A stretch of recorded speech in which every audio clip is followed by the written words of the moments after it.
به نام خدا.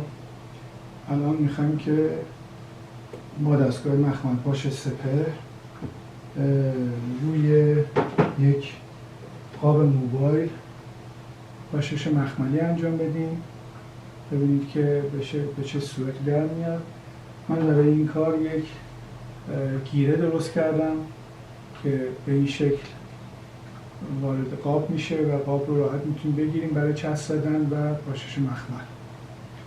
من اینجا با قلممو چسب رو میزنم، ولی اگر شما بتونید با پیستوله این کار انجام بدین هم کارتون سریعتر میشه و همین که چسب یک نواختر روی کارتون میشینه.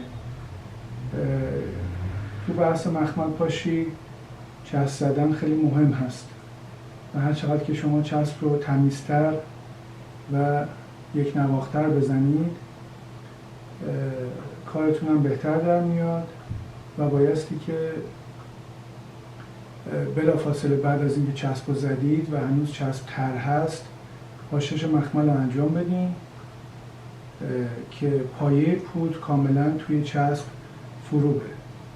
یک نواختی چسب، ضخامت چسب، اینها همه مهم هستن. من الان رو میگیرم پاشش رو انجام میدم. ببینید که در مخمل از ظرف بیرون میاد و روی کار میشه.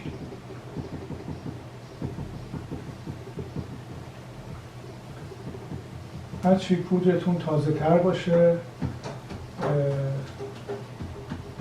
مخمل راحت تر بیرون میاد و روی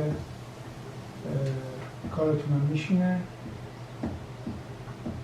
پاشیدن مخمل کار سختی نیست، فقط مثل حالت پیستوله شما جلوی کار میگیرید و انجام میدین.